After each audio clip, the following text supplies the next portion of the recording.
Alright everyone, welcome back again di channel Papa Dejet. Dan kali ini lagi-lagi kita kedatangan bintang tamu dari luar negeri. And kali ini kita kedatangan dari tim Galaxy Racer, yaitu uh, kapten dari tim nggak tahu sih kapten atau bukan, dari Galaxy Racer. So kita langsung sambut aja kali ini dari tim Galaxy Racer 343, Adam. Hello Adam. Hey, what's up, man? Hello. How are you today? Hi there, hi there. I'm good, thank you. Okay. Yourself? I'm good. I'm great. I'm really excited because this is my another English podcast for my channel because I'm not from Indonesia. There's a lot of people in Indonesia ask me to, yeah, why not to start English podcast with some people in Southeast Asia? And here we go. I'm inviting you. Okay. Okay. So, how's the DVC season right now for you? It's a bit unfortunate. We kind of lost some games we shouldn't have lost, and now we're in like a weird position where we are like one game away from qualifying, but I don't think we're gonna make it. But It's almost is kind not. of, Mm-hmm. yeah, almost is not good enough. Mm-hmm. Yeah, but we started the season playing with Ghost, who we originally like replaced with Nico. Mm-hmm. But according to the rules, we only could play with Nico for 4 games, so we played 3 games with Ghost. Oh, Yeah, okay. so I mean, we knew what we were getting into, but we did the change. Okay. So before we talk about Dota in general for Southeast Asia region, based on your opinion, can we start with the with this podcast with the story of your career? Like, when exactly your career started, Adam? Please, can you tell us the Mm, story? I think I started playing Dota in 2006, 2005, but it Mm-hmm. was just very casual with friends, at the LAN cafe. Mm-hmm. I started going to LANs in maybe Mm-hmm. 2011-ish.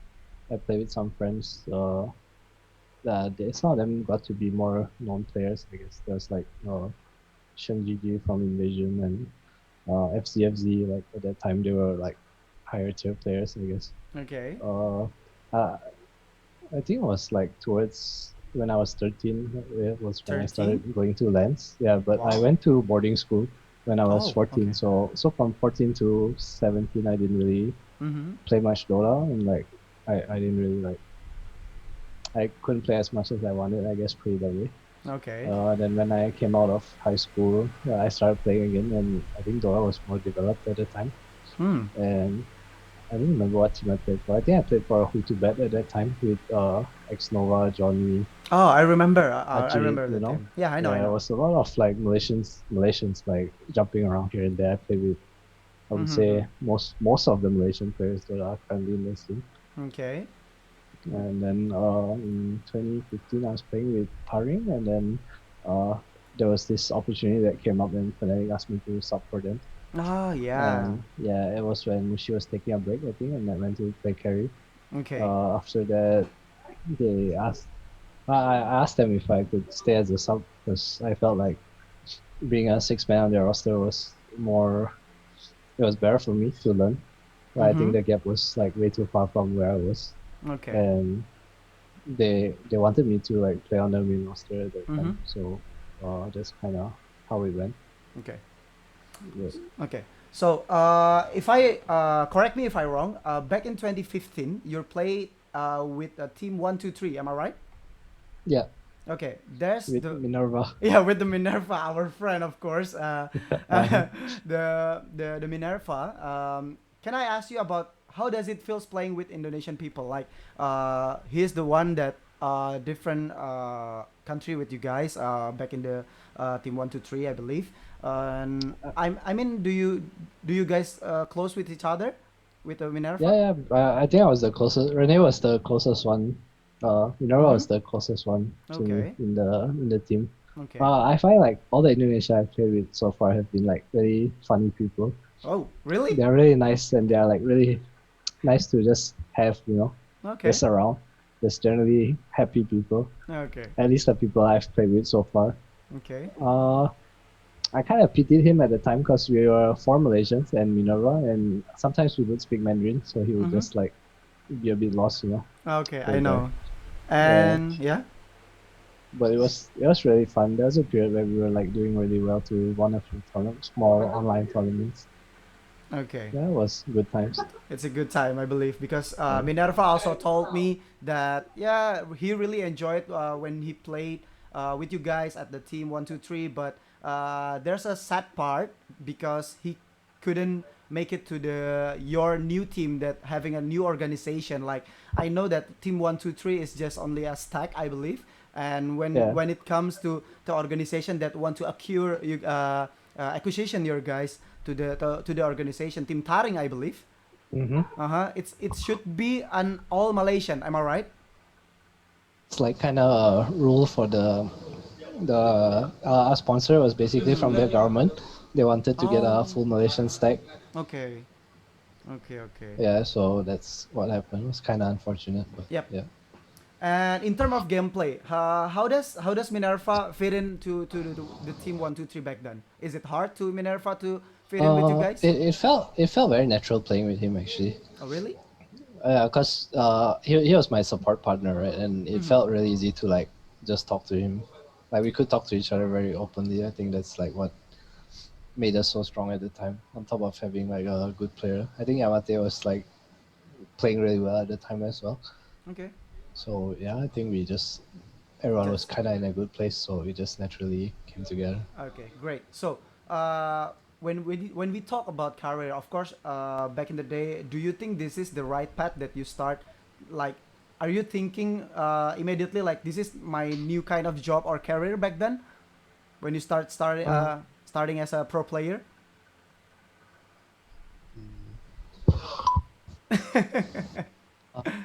uh, I was still in college back then, so I Mm-hmm. was just playing while studying. I didn't really like. Mm, I wanted to go full time, but with family and all, like studies had to I come know. first, and I didn't really like have a opportunity where I was like getting paid like a real job yet. So it was hard for me to like sacrifice anything to go full time at that Mm-hmm. time before Fnatic, because the I would say the salary and everything wasn't enough. It was kind of just based on prize winnings, and that's at that time it wasn't really enough to like sustain Okay. to like just play and like just live life. I know. But if I'm not if I'm not wrong, sorry. You have been played in a three different region. Am I wrong? Like you playing on a Yeah, I have complexity, Fnatic, and four also regions actually. RNG, and the last one. I played in Bears in Europe for like 2 months. Oh, okay. So there's a Yeah, it was four different 2 months. region that you played before. Yeah.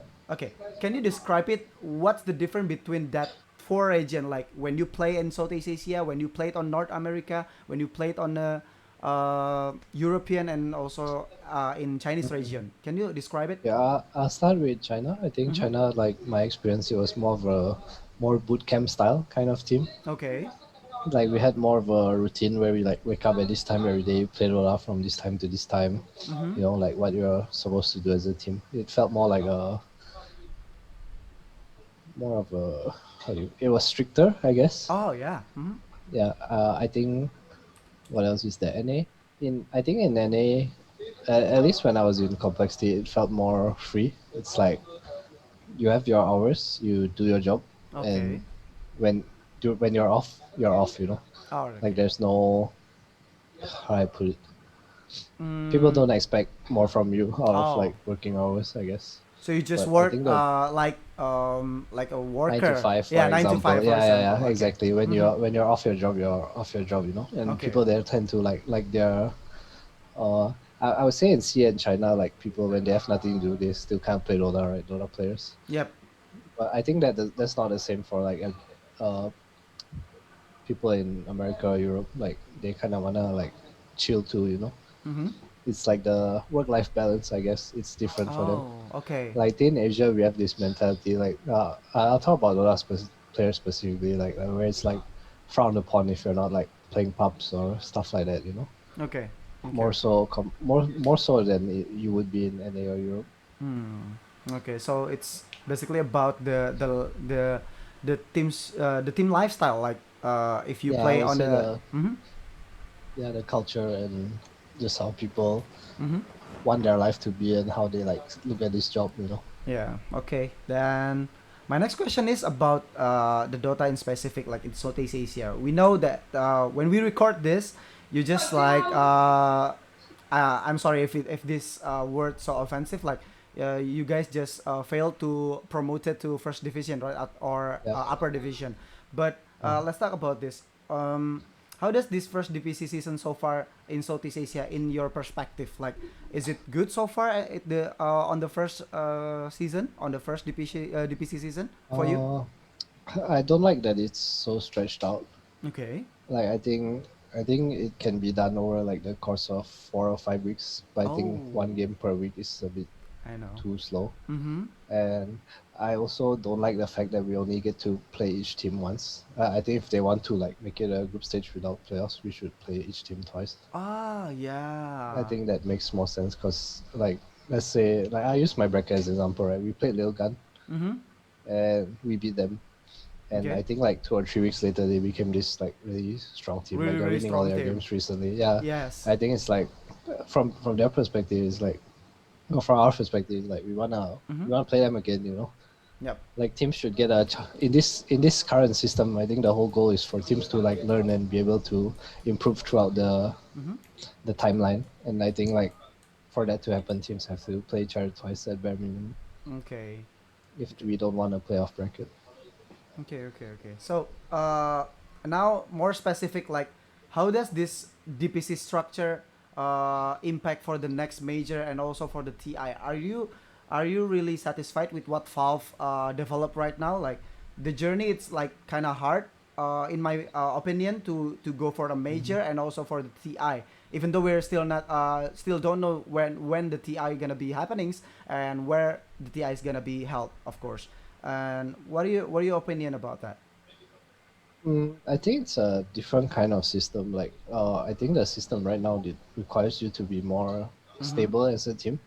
So it rewards the long term, right? Like if you can be over a 7 week period, if you're like consistent, you will be rewarded in the sense that you you have that how do you call it, one game per week, and you get to like win this one game per week because you're consistent. Mm-hmm. Like it's I guess in a way it's more fairer to the better teams because like people have bad days, people have good days, you know. But Mm-hmm. in this system, I would say it's a bit more uh, less of a factor that Mm, affects okay. it, I think.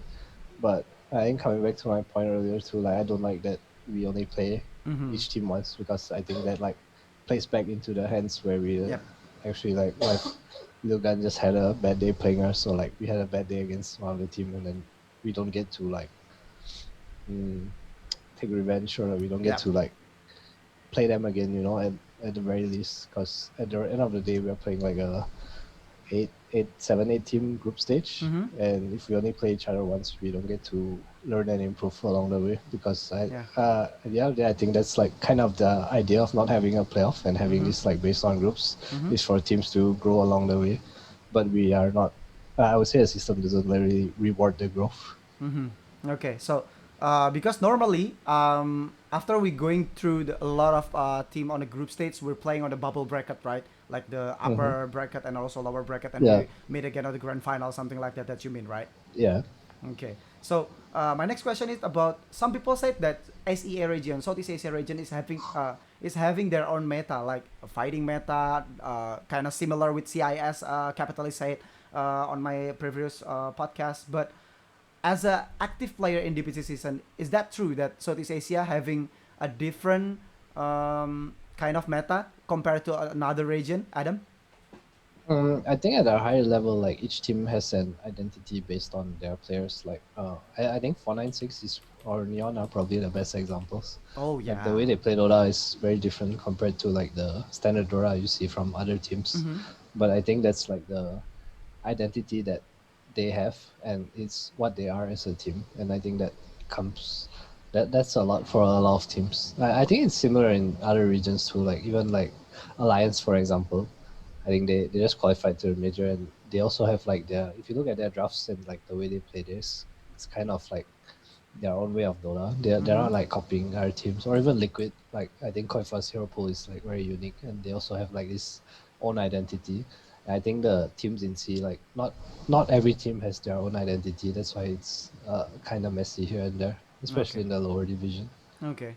So for the Galaxy Racer right now, are you the captain of Galaxy Racer? Yeah, Okay. So as a captain, and for the next DPC season, it's basically it's after the first major, right? The first major will yeah, be held on a March at Singapore. yes. Yes, and as a captain, do you believe that you guys gonna stick together again as a five to compete again? At least one more try to compete for upper division for the next season. Speaking for myself, I kind of wanna see go the whole way with this roster. Mm-hmm. I think it's only when you can't fix problems or like it's hard to talk to people that you actually like valid a roster change. Mm-hmm. I think Dota is like rough sometimes, but if people are improving, like I think our end goal is still TI, and if we are getting closer every day, I think it's fine with me that we are taking a slower path. Okay. So back about the career. Uh, can I ask you when is the hardest time of your part of the journey as a player? And I do believe you're mentioned as a coach when it backs to Complexity in 2017 and also Yeah, on a Fanatic in 2017 too. Can you describe when is the hard time as a player mm, I, first? I think after playing with Fnatic after that I didn't really understand how the shuffle works. Mm-hmm. Because how the shuffle works in Dota is that after TI within the I would say from the first hour after TI until like 1 or 2 days later, people are already like talking about how rosters should change and stuff like that. Mm-hmm. And I kind of want to take a break because that year was really long for me.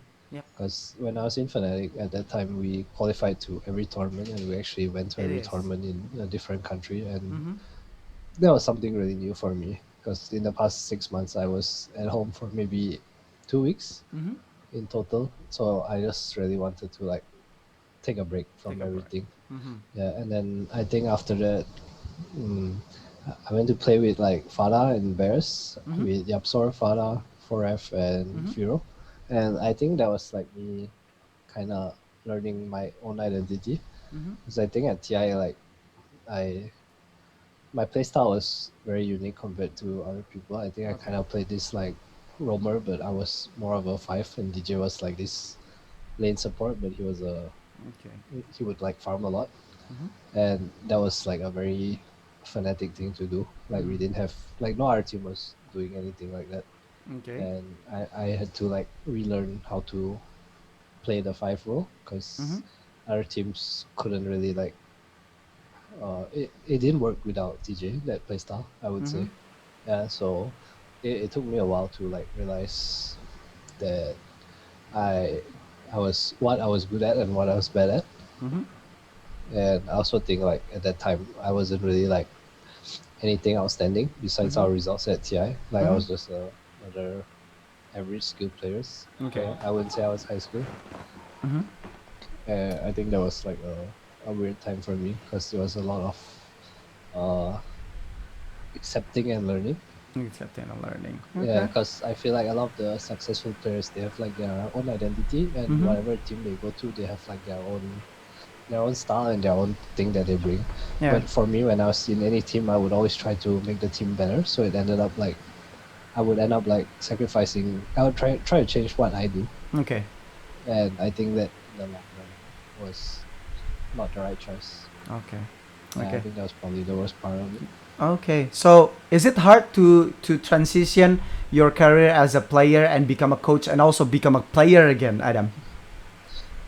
I think the only reason I went into coaching was because I felt like at that time I had been out of the Chuan scene for too long, Mm-hmm. but I still had like a lot of strategies and analysis to give, but at the Mm-hmm. same time I wasn't on par with anyone at that level. Mm-hmm. I would say like I was a tier 2 player and the tier 1 level was something I needed to learn again. Okay. So coaching Fnatic at the time was part of me like relearning the game and relearning the good habits of like what tier 1 players should have. I think the hardest part about coaching was that accepting that when they are in the game you're out, you know. Okay. Like you don't have any control over what's going on in the game. Even if you see things or don't see things, it's a lot about your prep before the game that translates into what your team is doing. Okay. More so than you play these heroes and like they should do this, but you're not there. You can't tell them. Like, even if you see something, you can't say anything or do anything. Okay. And when is the most proudest time of your career, Adam? I'd definitely say it's TI 2016. So It basically, it's was when really weird for yeah. me. Uh-huh. Like TI is like this weird place, right? Like I felt like it should be like every player's happiest thing to like go to Uh-huh. TI, but every time we won a game at TI on stage, so I felt like I crushed someone's dreams. Oh. Yeah, Uh, it was actually pretty weird for me. okay. It was just a weird feeling. Like I felt like I stepped on someone to like climb. Yeah, I But know. I guess that's what competition is like. I understand, but it wasn't a Yeah. good feeling. Mm-hmm. And when we got top four, I felt like we went far enough to like I know. I'm like okay, like we made it far. I think it's okay that Yep. people didn't get here, but we got here. Because back then you guys doing good. Yeah, Yeah. we And didn't do too well in the group stage, but I think we became a very different team in the in playoffs. the playoffs, yes, of course. And going for my few last question. Do you have some word from you to the Dota 2 community right now in Southeast Asia? Please, the time is yours, Adams. Mm, Let me think. I know it's kind of hard because Dota 2 in Southeast Mm. Asia right now is like I know we're facing a pandemic right now. There's no LAN event, and Yeah. hopefully there's a good LAN event in a couple next of month in Singapore, which is a major. And what do you think about the situation right now in Southeast Asia?